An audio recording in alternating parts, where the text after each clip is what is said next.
నమస్తే, welcome to RTV. నేను Sachin. Big breaking news కి సంబంధించిన కథనాన్ని మీరు చూస్తున్నారు. ఎందుకంటే అంతర్జాతీయ సమాజం ఉలిక్కిపడిన అంశం ఇది. వైమానిక దాడులు జరిగాయి. అవును, ఎయిర్ స్ట్రైక్స్ జరిగాయి భారతదేశానికి అతి దగ్గరలో ఉన్న ప్రాంతంలో.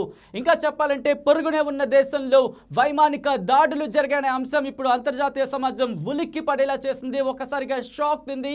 ఎందుకంటే రష్యా యుక్రెయిన్ యుద్ధ నేపథ్యంలో విన్న మాట తర్వాత ఇంకెక్కడ కానీ ఆ దరిదాపులో కానీ ఎక్కడ వినిపించలేదు ఆ మాట. కానీ ఇప్పుడు ఉన్న వార్త మరి చూస్తున్నారు. మియన్మార్లో వైమానిక దాడులు జరిగిన అంశాన్ని మీరు చూస్తున్నారు. ఒక్కసారి మీకు ఆ అంశాన్ని చూపించే ప్రయత్నం చేస్తాను. Myanmar military air strikes more than 100 people fear dead అంటూ కూడా BBC కథనాన్ని ఇవ్వడం జరిగింది. దీనికి సంబంధించిన కథనాలు మీరు చూస్తున్నారు. Air strikes on Myanmar village what we know so far అంటూ కూడా ది ఇండియన్ ఎక్స్ప్రెస్ భారతదేశానికి సంబంధించిన కథనం కూడా మనం చూడొచ్చు. అలాగే Myanmar air strike 100 fewer killed in air strike on Myanmar village అంటూ కూడా మరో కథనం చూడొచ్చు. అలాగే 100 killed in air strikes by military junta on Myanmar village అంటూ కూడా ఇంకో కథనాన్ని చూడొచ్చు మీరు. అలాగే air strikes on Myanmar village fear to have killed 100 అంటూ కూడా కథనాన్ని చూడొచ్చు. ఒక్కసారి మీకు చూపించే ప్రయత్నం చేస్తాను. మీరు దాదాపు ఏ విజువల్లో చూసినా దాదాపు ఒకలాగా కనిపిస్తున్నాయి విజువల్స్ అని. ఎందుకంటే అక్కడ జరిగిన పరిస్థితిని కళ్ళకట్టే ప్రయత్నం చేస్తున్నాయి. ఒక్కసారి ఈ విజువల్స్ని చూస్తే కనుక కాస్త మనసు చెలించిపోతుందని చెప్పాలి. ఎందుకంటే అక్కడ బైక్స్ కానీ లేకపోతే ఆ వైమానిక దాడులు జరిగిన తర్వాత చల్లా చెదురుగా పడిన విషయాలు, అక్కడ వస్తువులు చల్లా చెదురుగా పడిన విషయాలను చూస్తున్నాం మనం. రైట్, మరో కథనాన్ని చూపించే ప్రయత్నం చేస్తాను మీకు. Myanmar air strikes on civilians sparks global out cry as witnesses describe attack అంటూ కూడా ది గార్డియన్ దాన్ని ఆ కథనాన్ని ఇవ్వడం జరిగింది. Over 100 fewer dead in Myanmar military strike అంటూ కూడా మరో కథనం చూడొచ్చు. ఒక్కసారి ఈ దాడి ఎక్కడ జరిగింది, మనకు ఎంత దగ్గరలో ఉందో కూడా, మనకు ఎంత దగ్గరలో ఉన్న ప్రాంతం కూడా మీకు చూపించే ప్రయత్నం చేస్తాను. ఎస్, ఎగ్జాక్ట్లీ మియన్మార్లోని ఈ ప్రాంతంలో ఈ ఘటన జరిగింది. ఇక్కడ వైమానిక దాడి జరిగింది.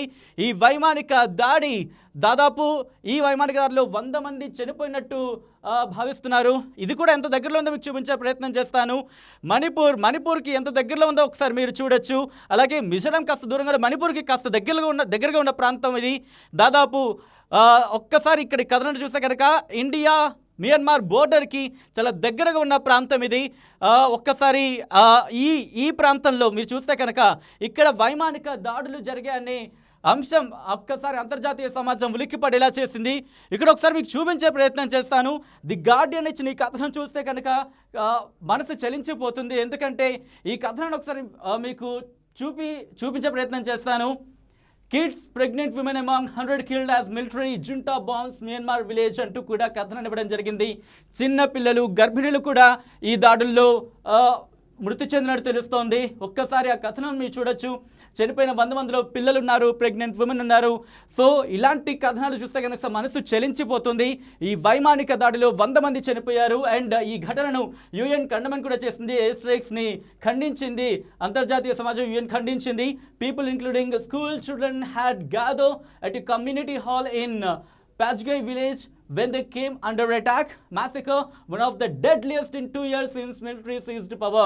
మనకు అందరికీ తెలిసింది, అక్కడ మియన్మార్లో సైన్యం అధికారం చేజెక్కించుకున్న తర్వాత అక్కడ పరిస్థితులు ఎలా ఉన్నాయి మనం వార్తా కథనాన్ని చూస్తున్నాం. అయితే కథనం ప్రకారం చూస్తే massacre one of the deadliest in 2 years, 2 ఏళ్లలో జరిగిన దారుణమైన ఘటన ఇది అంటూ కూడా ఇక్కడ ఈ కథనం ఇవ్వడం జరిగింది. ఒక్కసారి ఆ కథనాన్ని చూస్తున్నారు మీరు. ది ప్రింట్ ఈ కథనాన్ని ఇవ్వడం జరిగింది. Massacre one of the deadliest in 2 years అంటూ కూడా ఈ కథనాన్ని ఇవ్వడం జరిగింది. ఇంకా డీటెయిల్గా చూడొచ్చు. ఒక్కసారి అక్కడ చూస్తే విజువల్ ఇది కాస్త మనసు చలించిపోతుంది కాబట్టి మీకు ఎక్కువసేపు చూపించే ప్రయత్నం చేయట్లేదు నేను.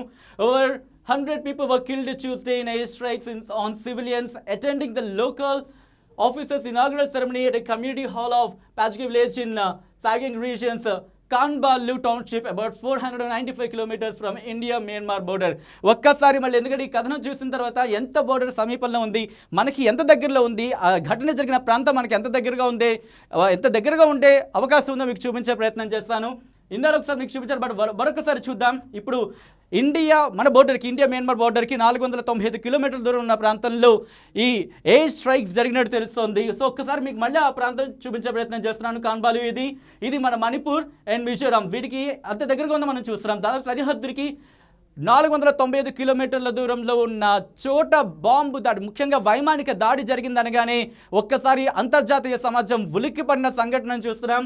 యుఎన్ కూడా ఈ ఎయిర్ స్ట్రైక్స్ని ఖండించింది. ఒక్కసారి మళ్ళీ కథనానికి వెళ్దాం. అంతర్జాతీయ సమాజానికి సంబంధించి అంతర్జాతీయ మీడియా ఎటువంటి కథనాన్ని ప్రచురించింది డీటెయిల్గా చూసే ప్రయత్నం చేద్దాం. బీబీసీకి వెళ్దాం. ఒక్కసారి మియన్మార్ మిలిటరీ ఎయిర్ స్ట్రైక్స్ అంటూ కూడా కథనాన్ని ఇవ్వడం జరిగింది. More than 100 people fear dead అంటూ కూడా కథనం ఇవ్వడం జరిగింది. Right, more than 100 people of fear to have been killed in Tuesday's air strikes by the Myanmar military, one of the deadliest so far in the civil war. Civil వార్లో జరిగిన deadliest అటాక్గా దీన్ని అభివర్ణిస్తూ ఈ కథనాన్ని ఇవ్వడం జరిగింది. దాదాపు 100 మంది చనిపోయి ఉంటారని భావించడం జరుగుతోంది.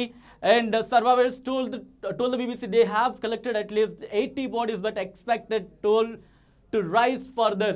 ఎస్, అక్కడున్న బాధితులు మీడియా సంస్థలకు వార్తలతో చెప్పడం, వార్తా కథనాలు మనం చూస్తున్నాం. అక్కడున్న బాధితులు మీడియాతో మాట్లాడుతున్నప్పుడు దాదాపు అక్కడ 80 మంది డెడ్ బాడీస్ని, 80 శవాలను చూసామని చెప్పి, 80 మృతదేహాలను చూసామని చెప్పి వాళ్ళు చెప్తున్నప్పుడు ఒక్కసారి ఆ మాట వింటే కనుక మనసు చెలించిపోతుంది. ఎందుకంటే అక్కడ గ్యాదర్ అయ్యారు, స్కూల్ పిల్లలు కూడా గ్యాదర్ అయి ఉన్నారు. అలాంటి సిచ్యువేషన్లో అక్కడ ఎయిర్ స్ట్రైక్ జరిగింది. దాంతో 80 మంది చనిపోయారు. ఇంకా మృతుల సంఖ్య పెరిగే అవకాశం ఉందని చెప్పి అక్కడ బాధితులు ఎవరుతున్నారో వాళ్ళు చెప్తున్న సిచ్యువేషన్ చూస్తున్నాం. The United Nations has condemned the attack which targeted a village in the north western Sagaing region. ఇందాక మీకు చూపించే ప్రయత్నం చేశాను. రైట్, ఆ ఏరియా ఎక్కడైతే జరిగిందో జరిగిన అటాక్కి సంబంధించి ఎయిర్ స్ట్రైక్స్ని ముఖ్యంగా యునైటెడ్ నేషన్స్ కూడా ఖండించింది. The military has used air strikes against their opponents since seizing power in February 2021. ఒక్కసారి మీకు మళ్ళీ ఈ లైన్ ఒక్కసారి కనుక చూస్తే అర్థమవుతుంది అక్కడ పరిస్థితి ఎలా ఉంది, మియన్మార్ పరిస్థితి ఏంటి అనేది ఒక్కసారి మనకు అర్థమైపోయింది. The military has increasingly used air strikes against their opponents since seizing power in February 2021. ఫిబ్రవరి 2020 వాళ్ళు ఎప్పుడైతే హస్తగతం చేసుకున్నారో పవర్ని, అప్పటి నుంచి అక్కడ వైమానిక దాడులు ఎలా పెరుగుతున్నాయో ఒక్కసారి అక్కడ చెప్పే సిచ్యువేషన్ అది. అండ్ అలాగే ఒక్కసారి అంతర్జాతీయ సమాజానికి సంబంధించి అలాగే ఇండియన్ కథనాన్ని కూడా మీకు చూపించే ప్రయత్నం చేస్తాను. అలాగే మియన్మార్ ఎయిర్ స్ట్రైక్ సంబంధించి కథనాన్ని టైమ్స్ ఆఫ్ ఇండియా కథనం ఒకసారి చూద్దాం. Right, Myanmar air strikes on military Tuesday killed as many as 100 people including many children who are attending ceremony in village అంటూ కూడా కథనాన్ని ఇవ్వడం జరిగింది టైమ్స్ ఆఫ్ ఇండియా. రైట్, ఒకసారి ఆ కథనం చూడొచ్చు మనం. Air strikes by Myanmar military on Tuesday killed as many as 100 people including many children who were attending a ceremony in a village held by opponents of army rule, said a witness, a member of a local pro-democracy group and independent India అంటూ కూడా కథనాన్ని ఇవ్వడం జరిగింది times of India. So అది అంతర్జాతీయ సమాజానికి సంబంధించి వస్తున్న ఖండన. అంటే అంతర్జాతీయ సమాజం ఈ ఎయిర్ స్ట్రైక్స్ని ఖండిస్తోంది. అండ్ అలాగే ఇప్పుడు అక్కడ ఎటువంటి పరిస్థితులు ఉన్నాయి, అండ్ అలాగే అక్కడ ఉన్న పరిస్థితులకి అంతర్జాతీయ సమాజం ఎటువంటి సపోర్ట్ ఇవ్వబోతోంది, ఇంకా అక్కడ ఎటువంటి లేటెస్ట్ డెవలప్మెంట్ జరగబోతున్నాయి, తాజా అప్డేట్స్ మీకు ఎప్పటికప్పుడు అందించే ప్రయత్నం చేస్తాం. చూస్తూనే ఉండండి RTV.